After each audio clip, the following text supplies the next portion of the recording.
아멘. 오늘 우리에게 내주실 하나님의 귀한 말씀은 시편 42편 말씀이 되겠습니다. 시편 42편 말씀을 한 절씩 번갈아 읽도록 하겠습니다.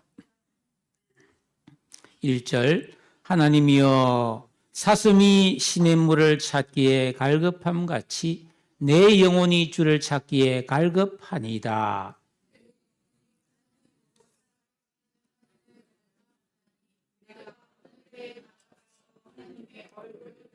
사람들이 종일 내게 하는 말이 내 하나님이 어디 있느뇨 하오니 내 눈물이 주야로 내 음식이 되었도다.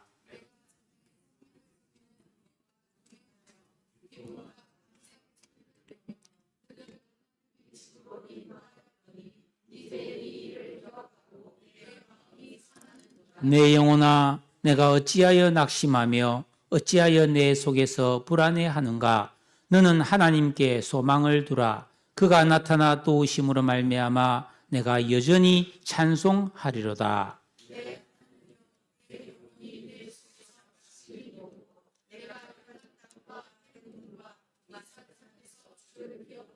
주의 폭포 소리에 깊은 바다가 서로 부르며 주의 모든 파도와 물결이 나를 휩쓸었나이다.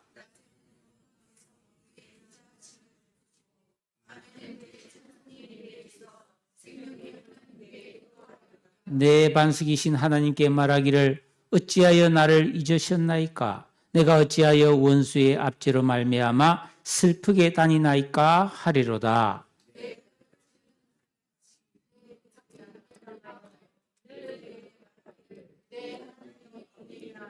다 같이 내 영혼아 내가 어찌하여 낙심하며 어찌하여 내 속에서 불안해하는가. 너는 하나님께 소망을 두라. 나는 그가 나타나 도우심으로 말미암아 내 하나님 여전히 찬송하리로다. 아멘. 17세기 프랑스의 과학자이자 수학자이자 철학자 파스칼이라는 사람이죠. 이 파스칼은 하나님을 믿었는데요. 그렇지만 인생에서 겪게 되는 많은 고통과 슬픔 앞에 한없이 연약한 자신을 보면서 깊은 생각을 하게 되었습니다. 그가 세상을 떠난 뒤 가족들이 그가 평소에 그 고민했던 것을 메모를 많이 난 거예요. 그 메모한 것을 모아서 한 권의 책으로 묶어서 1670년에 출간한 책이 유명한 책 팡세라는 책입니다. 고전에 속하죠. 아주 좋은 책입니다. 그의 말 중에 잘 알려진 내용은 인간은 생각하는 갈대다 이런 말을 했어요. 여기 개꿀생 대공원에 가면 갈대가 많은데 정말 약해요. 갈대는 굵기가 빨대 굵기밖에 안 됩니다. 우리 먹는 스트로크 있잖아요. 빨대 그런 굵기밖에 안 돼요. 진짜 약합니다. 그 인간은 그런 갈대처럼 약한데 인간이 인간다울 수 있는 이유는 바로 생각할 수 있는 능력을 가졌다는 것입니다. 그런데 많은 사람들이 다 누구나 생각을 하긴 하죠. 그런데 대부분의 사람들은 잡생각을 잘합니다. 잡생각을. 정말 가치 있고 깊이 있는 생각은 배우기가 어려워요. 이것도 훈련하지 않으면 안 되는 것입니다. 자, 근데 오직 인간만이 깊은 생각을 할 수 있기 때문에 위대하지만은 그럼에도 불구하고 아무리 좋은 생각을 하고 아무리 좋은 그런 지식을 가졌다 해도 인간은 갈대처럼 자꾸 바람에 흔들리는 연약한 존재이기 때문에 하나님이 꼭 필요하다. 그래 말했어요. 그리고 사람은 한 번도 가져보지 못한 것을 갈망하지는 않는다는 말을 했습니다. 여러분 중에 혹시 나 팔이 하나 더 있었으면 좋겠다. 뒤통수에 눈이 달렸으면 좋겠다. 이걸 간절히 원하는 사람이 있어요? 그런 사람이 없죠. 어쩌다가 한번 생각은 할 수도 있어도 내가 이것을 애타게 막 꼭 있어야 된다는 생각을 가진 사람은 거의 없다 이 말이죠. 우리들 대부분은 사랑이라든지 행복이라든지 평안과 안식 같은 한때 맛보았던 것, 가졌던 것, 내가 경험하고 좋았던 것을 그리워하는 거죠. 그러나 그런 것을 내가 현재 잃어버렸을 때 사람들은 슬픔을 느끼고 결핍과 고통을 느끼면서 그 좋았던 것을 되찾고자 갈망하게 된다는 것입니다. 하지만 우리 사람은 단지 이 땅에서 내가 원하는 것을 다 가지고 잘 살기 위해서 지원받은 존재는 아니라고 했습니다. 우리 인간은 영원히 잘 살기 위해 창조된 존재입니다. 하나님이 우리를 만드실 때 우리 속에 지금 우리가 갖고 있는 것보다 훨씬 더 좋은 것이 있다는 것을 아는 지식을 우리 안에 심어 두셨습니다. 우리의 진정한 만족과 행복과 기쁨과 영광은 하나님께만 있습니다. 그러므로 우리는 이 땅을 살아가면서 하나님을 신뢰하는 믿음으로 살면서 내가 꿈꾸고 생각할 수 있는 가장 선하고 아름다운 것을 소망하면서 살아야 돼요. 그런데 나중에 우리가 하나님을 만나면 내가 상상했던 것보다 훨씬 더 좋은 복을 우리가 받게 된다, 이렇게 말했습니다. 우리가 오늘 읽은 성경 시편 42편은 그 제목을 보면 고라 자손의 마스길이라는 그런 제목이 붙어 있어요. 이 고라는 이스라엘의 12지파 중에 레위 지파라고 있습니다. 이 레위 지파는 돈벌이를 한다든지 농사를 짓는다든지 일을 하지 않고 하나님의 일만 하고 하나님께 먹고 사는 것을 보장받은 사람들이죠. 이 고라 자손은 특별히 하나님의 성전에서 문을 지키는 문지기, 그리고 예배 시간에 찬양하는 그런 역할을 담당했습니다. 이 시편 42편의 내용을 쭉 살펴보면 아마도 다윗이 사울 왕에게 쫓겨서 하나님의 임재가 있는 성막, 요즘 말하면 교회를 멀리 떠나서 저 북쪽에 있는 높은 헤르몬산, 우리나라 지금 백두산 같죠? 개마공원 같은 그런 데를 막 쫓겨다니면서 떠돌면서 내가 언제 다시 교회 가서 예배를 드릴 수 있을까? 하나님의 얼굴을 볼 수 있을까? 하면서 애타는 마음으로 시를 지었는데 나중에 다윗이 왕이 되고 난 다음에 이 고라 자손들이 성도들에게 신앙의 지혜와 교훈, 이 마스길이 교훈이라는 뜻이거든요. 교훈을 주기 위해서 이걸 노래로 만들어 부른 것으로 보여집니다. 이 시편 42편의 주인공은 지금 몹시 고달프고 불안하고 낙심하고 있습니다. 여러분, 사람이 살아가면서 불안을 느끼고 두려워하고 낙심되는 경우를 한두 번 이상 만나지 않은 사람이 누가 있겠습니까? 그러므로 이 시편은 우리가 살아가면서 종종 고뇌하며 불안해하며 절망하는 우리 모두에게 공감과 교훈을 주는 말씀시입니다. 그러면 우리는 오늘 시편을 통해서 어떤 교훈을 받을 수가 있을까요? 한번 살펴보겠습니다. 1절에 하나님이여 사슴이 시냇물을 찾기에 갈급함같이 내 영혼이 주를 찾기에 갈급하니라. 여러분 목말라 보셨죠? 사실 배고픔보다 더 애타는 게 목마름이죠. 이 목마를 때는 다른 거 저런 거 필요 없습니다. 시원한 물 한 잔 있으면 되는 거예요. 여름에 목마르면 물이 없으면 수박을 꺼내서 먹으면 얼마나 시원하고 좋습니까? 예? 여러분 한번 생각해 보십시오. 아주 더운 해가 쨍쨍 내리지 않는데 메마른 광야에 사슴 한 마리가 목이 말라서 하면서 애타게 물을 찾고 있는 장면을 생각해 보세요. 여러분 이 본래 사슴이라는 동물은 몸에 열이 많아서 물을 자주 먹어야 되는 동물이래요. 낙타 같은 것은 물 한 번 시커 먹으면 물 한 3동이 4동이를 먹어요. 낙타는. 그러면 열을 안 먹어도 물 안 먹어도 살아요. 근데 사슴은 그렇지 않아요. 근데 이 사슴이 오랫동안 물을 먹지 못해서 생명이 위급해서 헐떡거리고 있습니다. 그러니까 이 사슴이 지금 물이 없으면 죽을 지경인 거예요.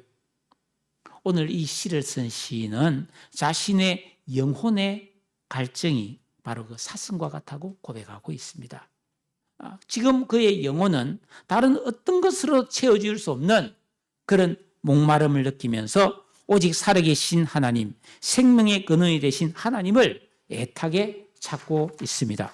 오늘 우리가 부른 찬송에 그런 게 있잖아요. 목마른 내 영혼 주가 이미 허락한 그 귀한 영생수 주여 갈망합니다.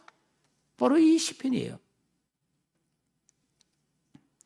여러분, 사람은 영, 혼, 육을 가진 전인격적인 존재입니다. 그런데 우리가 뭐 배가 고프면 밥을 먹어야 되고, 마음이 고프면 음악을 듣는다든지, 아름다운 곳에 가서 뭐 경치를 감상한다든지, 뭐 좋은 사람과 만나서 대화하면서 차를 마신다든지 하면은 그 마음의 그런 허전함이 채워집니다. 뭐 책을 읽어도 마찬가지고. 책은, 독서는 마음의 양식, 뭐 그런 말이 있잖아요. 그러면 우리 영혼이 목마르면 어떻게 해야 됩니까? 이거는 여러분, 하나님 외에는 채워줄 수가 없어요. 그러니까 이 영혼의 목마름이라는 것은 오직 사람만이 가진 갈망이에요. 그런데 오늘날은 많은 사람이 그 영이 죽어버려가지고 영혼의 목마름이 뭔지를 모르고 사는 사람들이 대부분입니다.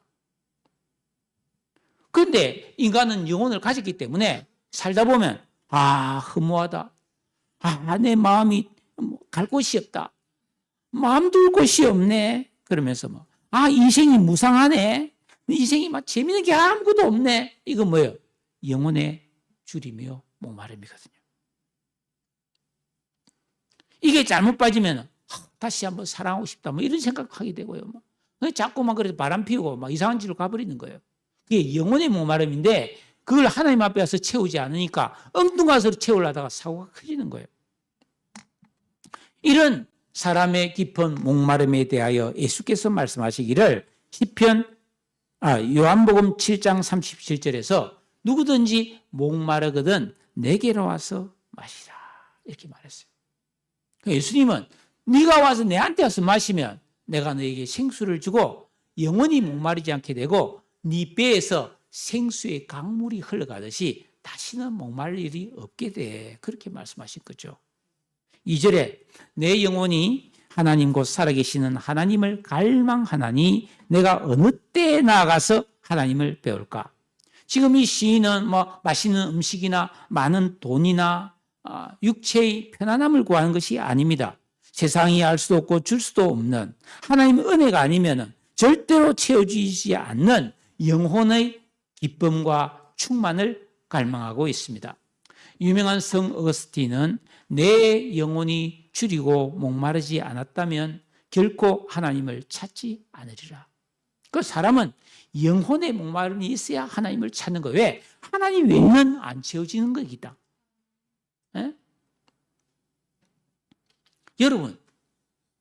여러분이 살다가 원인을 모르는 마음의 슬픔, 아무 이유도 없는데 너무 허전하다. 오만 병을 다니도 몸이 안 아픈 것도 하고 아픈 것도 아니고 이상한데 병원에 가봐도 아무 이상이 없다. 그건 영혼의 병이에요. 하나님 앞에 나와야 되는 거예요. 그러면 우리 영혼의 이 굶주림과 목마름은 어떻게 채울 수가 있는가? 시편 63편 2절 5절에 보면 내가 주의 권능과 영광을 보기 위하여 이와 같이 성소에서 주를 바라보았나이다. 골수와 기름진 것을 먹음과 같이 나의 영혼이 만족할 것이라. 다윗이 유대 광야에서 예배를 사모하며 불렀던 노래입니다. 그러니까 우리가 지금 드리는 이런 예배는 우리의 근본적인 영혼의 목마름과 굶주림을 해결해 주는 하늘의 식탁이라는 겁니다. 그러니까 예배를 여러분이 정말 제대로 드리고 나면 특별히 달라진 것이 없어도 평안하고 만족하고 행복해지는 것을 경험할 수 있습니다. 우리가 예배의 자리에 나오는 것은 바로 그런 하나님을 뵙는 거죠. 하나님의 얼굴을 뵙는 겁니다. 주님의 얼굴을 배울 때 내 깊은 굶주림을 채우는 하나님의 은혜와 사랑과 복이 임하는 겁니다. 이걸 알았기 때문에 내가 하나님의 얼굴을 언제나 배울 수 있을까? 지금 시인은 이렇게 애타게 갈망하고 있는 것이죠. 그래서 민수기 6장 24절에 보면 여호와는 그 얼굴을 내게로 비추사 은혜 베푸시기를 원하며 여호와는 그 얼굴을 내게로 향하여 드사 평강 주시기를 원하노라. 은혜와 평강이 하나님의 얼굴을 대면할 때 부어진다는 겁니다. 이런 예배의 복을 받아 누리는 성도는 행복합니다. 그런데 지금 이 시인은 어떤 사정이 있어서 예배를 드릴 수 없는 그런 형편 속에서 하나님의 얼굴, 그 예배를 애타게 사모하고 있는 것입니다. 오늘 우리가 이렇게 평화롭고 은혜롭게 예배드리는 것은 당연한 것이 아닙니다. 그리고 이게 영원히 계속되어지지도 않아요. 저는 송구한 생각이지만 가끔 그런 생각해요. 내가 언젠가는 더 이상 설교를 못할 때가 올 텐데 진짜 있을 때 잘하자. 메뚜기 한철이다. 그런 생각을 많이 자주 하는 편이에요. 그래서 더 절실하게 정말 잘해야 되겠다. 정말 바르게 해야 되겠다. 정말 하나님 앞에 정말 제대로 해야 되겠다. 그런 생각을 많이 해요. 여러분, 기회에 있을 때 은혜 많이 받으시고 좋은 예배자로 행복하시기를 축복합니다. 3절에 사람들이 종일 내게 하는 말이 너의 하나님이 어디 있느냐 하오니 내 눈물이 주야로 내 음식이 되었다. 이 시인의 고통은 하나님 앞에 나가서 마음껏 예배드리지 못하는 그런 고통만 있는 것이 아니라 주위 사람들이 끊임없이 조롱과 비웃음으로 마음을 아프게 했다는 겁니다. 여러분, 고대 사회에서는 이 자기가 믿는 신은 그 민족과 가정, 개인의 흥망성쇠와 직접 연결된다고 여겼습니다. 그러니까 지금 다윗이 너무너무 처량하고 어려운 상황에 있으니까 사람들이 야, 너 하나님 잘 믿는다며. 너가 하나님 최고라며. 네가 믿고 의지하는 하나님 도대체 어디 있느냐. 너의 하나님이 정말 살아있고 너를 사랑한다면 너를 이런 고통에 내버려 둘 수 있겠느냐 하고 비웃고 놀랬다는 겁니다. 이건 하나님을 믿는 사람에게는 너무나 뼈아픈 말이죠.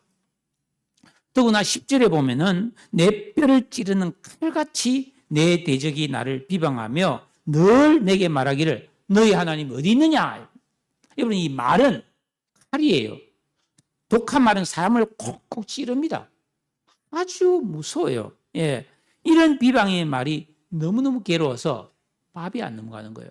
그래서 이 시인은 밥을 못 먹고 눈물이 밤낮으로 흘러서 음식이 되었다. 이렇게 고백하고 있습니다. 지금 이 시인은 1절에서 시냇물 같은 은혜를 하나님 주셔서 시원하게 마시고 싶었는데 눈물이 시내가 되어서 졸졸졸졸 흘러가지고 내 입에 눈물이 흘러 들어왔다. 이렇게 말하고 있는 거예요. 여러분, 우리 그리스도인에게는 영적인 조롱보다 아프고 힘든 것은 없는데 사실 지금 우리는 그런 시대에 살고 있잖아요. 저는 이렇게 어쩌다가 인터넷 기사 같은 걸 보다가 아무 상관도 없는데 우리 신앙을 조롱하고 그럴 때 저는 너무 괴로워요. 그래서 저는 혼자 있을 때도 자주 슬픔을 느끼고 너무너무 괴로워요.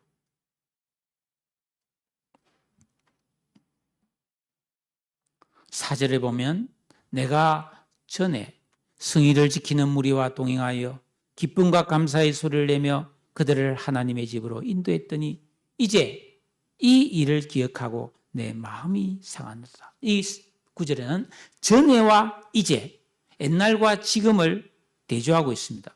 내가 전에 왕년에는 안식일을 지키고 교회 가서 막 기뻐하고 찬송하고 사람들을 막 인도하고 은혜롭고 행복하게 믿음 생활할 때가 있었다는 것입니다. 아마 찬양을 부르는 성가대였든지 아니면 예배를 돕는 봉사를 했든지 아주 생기 있고 활기차게 신앙생활을 해서 은혜도 많이 받았다는 겁니다. 그런데 지금은 그런 하나님으로부터 멀리 떨어져서 예배를 드릴 수 없는 그 말씀이 너무너무 그리운 그런 과거를 회상하면서 마음이 상했다. 이 마음이 상했다는 말은 우리가 목이 말라서 물을 이렇게 마셔야 되면 물이 내 안에 들어가야 되잖아요. 근데 이 마음이 상했다는 것은 내 안에 있는 물이 나왔다 이런 뜻이에요. 물이 없는데 내 안에 있는 게 쏟아져 나와버렸다는 게 더 힘들어졌다 이 뜻이에요. 이럴 때 어찌해야 될까요? 많은 사람들이 이런 상황이 되면 술 한잔 하자. 잊어버리자. 아니면 쇼핑을 가자. 여행을 가자, 뭐 그냥 잠을 자자, 뭐 누구를 만나자, 뭐 그렇게 해결하는데 다 비상적인 방법이에요. 이 영적인 문제잖아요. 이걸 어떻게 해결해야 되느냐? 5절입니다. 우리 5절은 같이 한번 읽도록 하겠습니다. 5절 시작.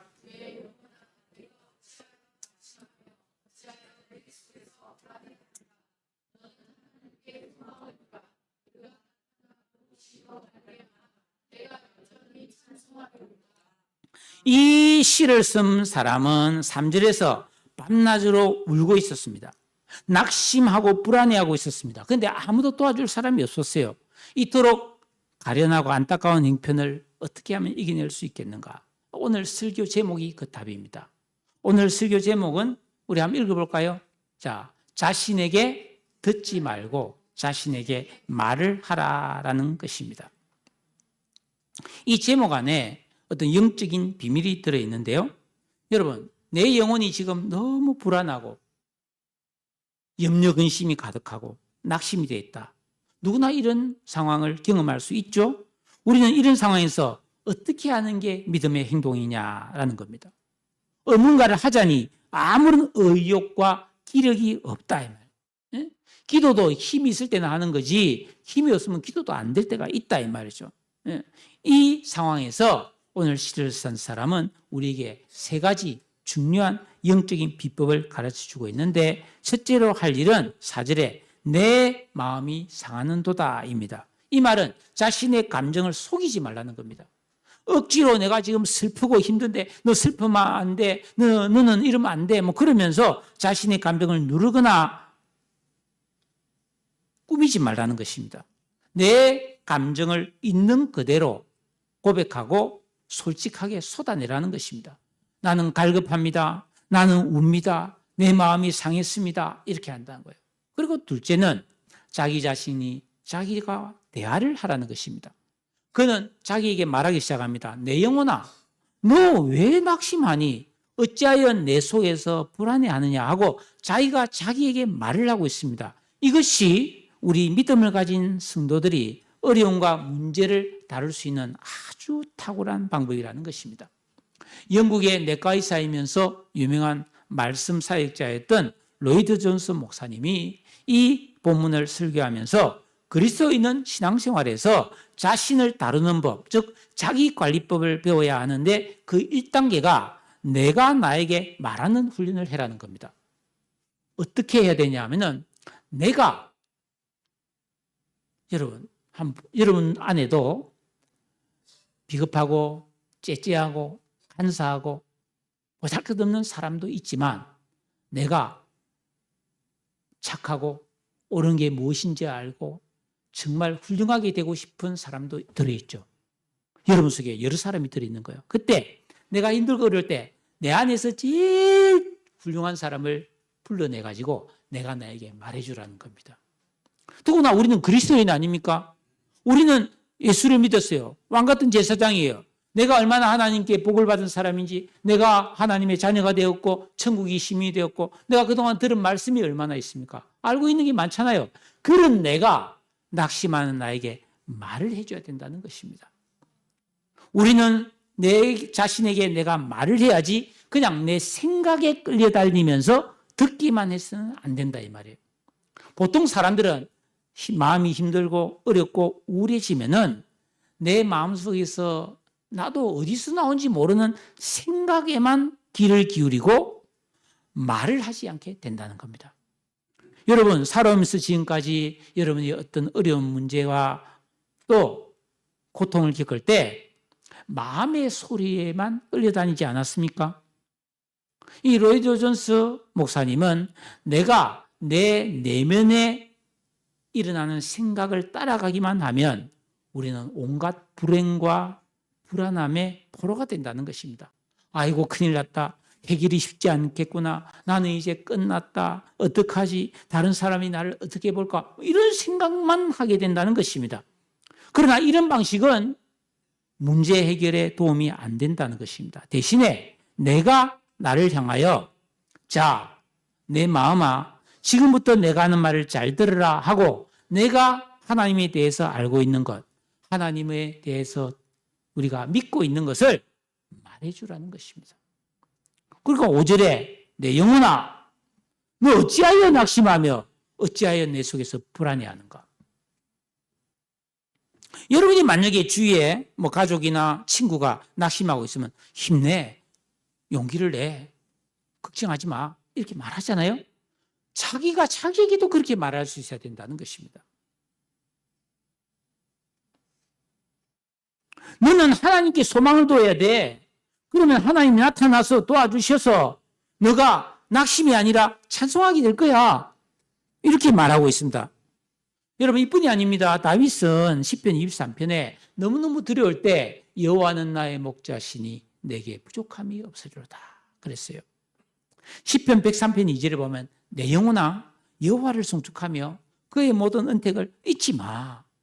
그가 내 모든 죄를 사하시고 내 모든 병을 고치시고 좋은 것으로 너의 소원을 만족하게 하사 내 청춘을 독수리같이 새롭게 하실 거야. 위대한 믿음의 사람이었던 다윗은 수많은 낙심과 절망의 상황에서 자기 안에서 일어나는 옛사람 아담의 소리를 듣기보다는 길가 돌박 가시밭으로 오염되어 있는 마음의 소리를 듣기보다는 내가 알고 있는 말씀, 믿음으로 자신에게 말할 줄 아는 신앙이에요. 성도는 믿음과 소망과 사랑을 가진 왕같은 제사장들입니다.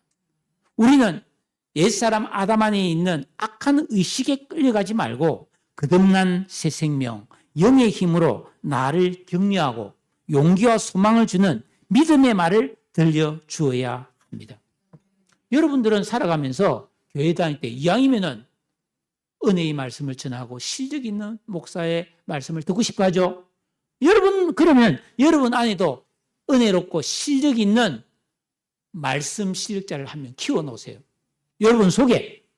평소에 성경도 보고 기도도 많이 해서 내 안에 그런 사람이 하나 딱 있어서 내가 힘들면 먼저 내가 나에게 너 하나님 말씀 생각해봐. 이런 말씀 있잖아. 너 힘을 내. 하고 자기가 자기 애를 격려할 줄 아는 사람이 될 수 있기를 주의 이름으로 축복합니다. 이게 굉장히 중요한 믿음이라는 겁니다. 그리고 세 번째는 소망을 잃지 말고 하나님께서 지금까지 내게 베푸신 그런 약속과 말씀을 기억하는 것이에요. 6절입니다. 6절. 다 같이 읽겠습니다. 6절 시작. 내 하나님이 내 영혼이 내 속에서 낙심이 되므로 내가 요단 땅과 헤르몬과 미살산에서 주를 기억하나이다. 지금 이 시인은 고향과 교회를 멀리 떠나서 저 북쪽에, 우리나라 치면 옛날에 우리 일제시대 때 우리 민족들이 저 만주로 저 블라디보스톡으로 멀리 떠나서 고향을 그리워했잖아요. 이 시인도 그 헤르몬산과 미살산에서 외롭게 떠들고 있는데 그가 그런 상황에서 낙심과 불안에 사로잡혔을 때 5절에서 스스로 소망을 선포하고 하나님을 믿으며 과거에 그랬듯이 힘차게 찬송을 불렀어요. 그런데 또 조금 있다니까 다시 낙심이 쏙 올라오는 거예요. 여러분, 사람은 쉽게 이렇게 마음이 바뀌지 않잖아요. 너무 힘든데 금방 막 기뻐집니까? 그렇지는 않잖아요. 그리고 우리가 갈라디아서 5장 17절에 보면 우리 예수 믿고 구원받은 사람의 마음 속에도 육체의 욕망과 성령의 욕망이 같이 늘 대적하고 있다고 말하고 있어요. 그래서 시인은 의지적으로 나는 주를 기억합니다. 옛날에 하나님 주셨던 약속, 옛날에 하나님이 내게 부어주셨던 은혜, 그 말씀을 기억하며 내가 믿음을 붙잡겠습니다. 이렇게 고백하고 있습니다. 5절로 부족했어요. 그래서 6절에서 다시 소망 가운데 주님을 기억하고 있는 거예요. 그러자 비로소 놀라운 하나님의 은혜가 임하기 시작했습니다. 7절 보세요. 주의 폭포 소리에 깊은 바다가 서로 부르며 주의 모든 파도와 물결이 나를 휩쓸은 나이다. 자, 1절에서 시냇물 같은 그런 생수 한 잔 먹고 싶은 은혜를 구했어요. 그런데 그거는 안 오고 눈물이 시내가 되어서 네 입술로 흐르다 짭조름했겠지. 예? 여러분 눈물 먹어봤습니까? 많이 운 사람은 알 거예요. 짭조름합니다. 오히려 내 속에서 수분이 빠져나왔다는 것입니다.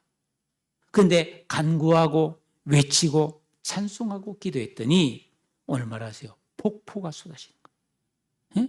깊은 바다, 파도와 물길 같은 은혜가 나를 완전히 압도할 정도로 풍성한 은혜가 임했다고 그렇게 고백하고 있습니다. 충분하고 넘치는 은혜입니다. 그래서 시인은 비로소 낙심과 불안에서 벗어날 수가 있었어요. 그러므로 8절입니다. 8절 한번 읽어볼까요? 시작.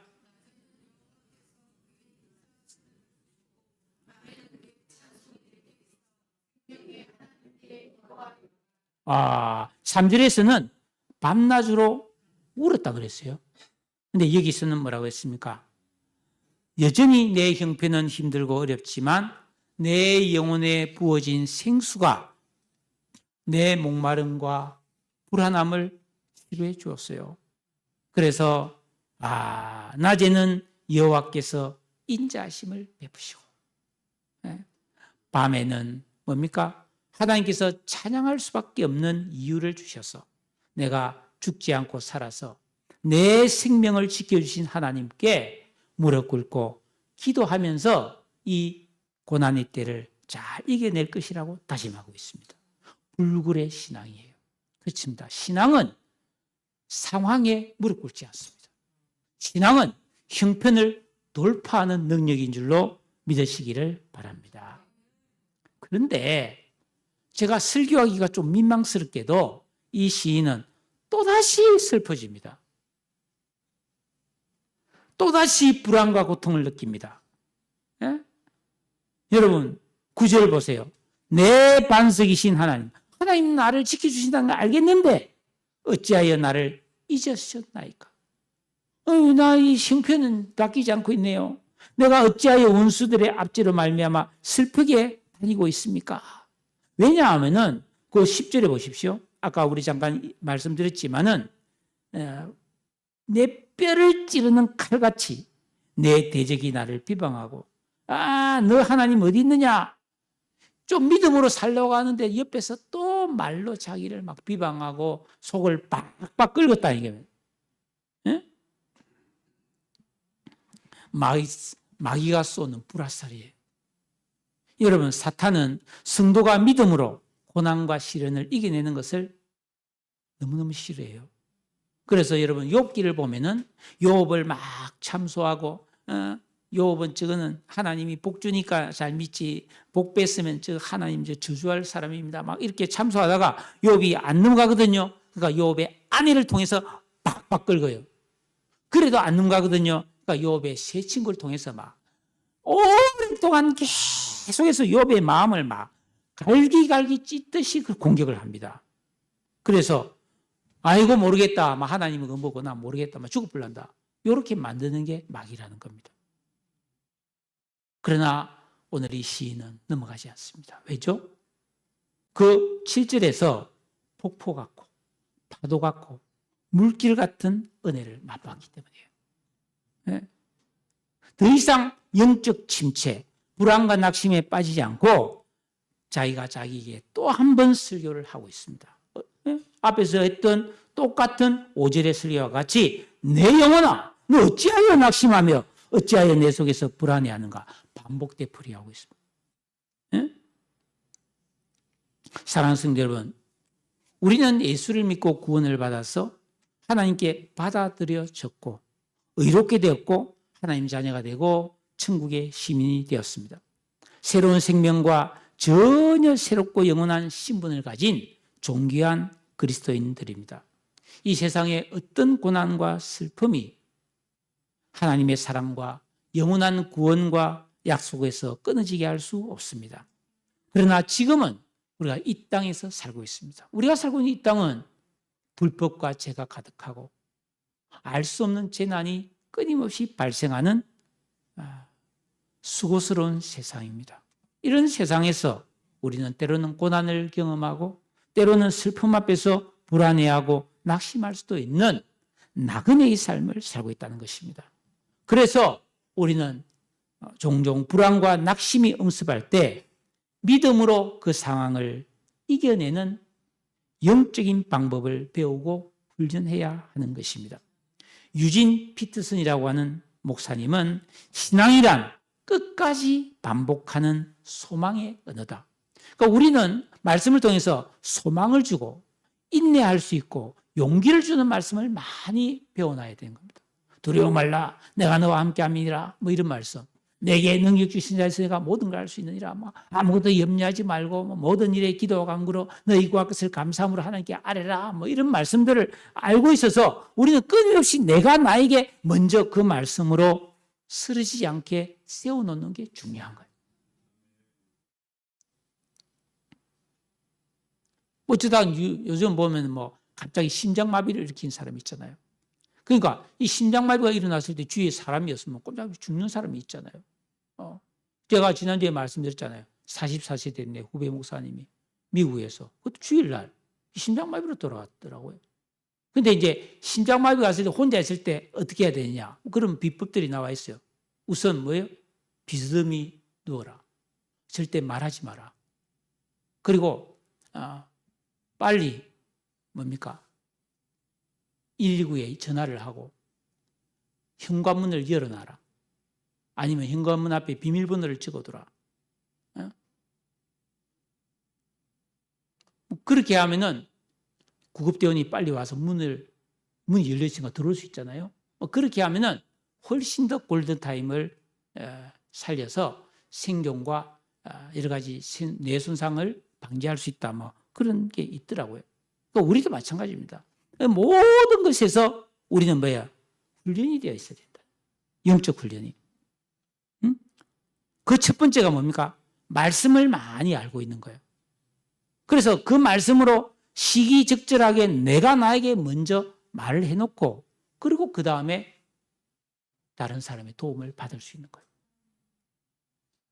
계속 말씀을 배우고 계속해서 믿음, 소망, 사랑을 말할 수 있는 여러분들을 세워가시기를 축복합니다. 그래서 자기의 마음의 소리에 끌려가지 마세요. 내 마음은 옛사람 아담 안에 있는 길가 돌박 가시밭이 들어있는 악한 의식을 가진 마음이에요. 그 마음의 소리에 끌려가지 말고 내가 배운 말씀을 아는 나에게 도움을 받는 그런 믿음의 삶을 살아가시기를 축복합니다. 하나님 말씀은 사탄을 물리치는 성령의 검이요, 우리의 심령을 살찌게 하는 보약이요, 상한 심령을 치료하는 양약입니다. 무엇보다도 항상 이 계명을 지키고 순종하고 기도하며 또 선행에 힘쓰는 열정적인 삶을 살아간다면 우리가 침체에 빠지고 낙심하는 일을 방지할 수 있을 것입니다. 내 안에 신실한 나, 말씀을 잘 아는 나, 인내할 줄 아는 나를 날마다 훈련해 가시는 그런 삶이 이 세상을 이기고 승리하는 영적인 방법이라는 사실입니다. 사랑하는 여러분, 목마르십니까? 오늘 우리가 이 찬송을 보면은 예수의 사랑, 예수의 사랑, 바다 물결같이 내게 임하니 영광의 물결에 온전히 쌓여서 내 영혼의 기쁨이 한량이 없다 그랬어요. 여러분, 시냇물 같은 은혜가 아니에요. 더구나 흐르는 눈물로 목마름을 죽이는 그런 삶도 아니에요. 바닷물결같이 폭포수같이 쏟아지는 압도적인 은혜가 여러분의 삶에 임해서 여러분이 어떤 형편에 있든지 능히 이겨낼 수 있는 하나님의 위로와 은혜와 도우심과 지혜가 풍성하게 경험되어지기를 우리 주님의 이름으로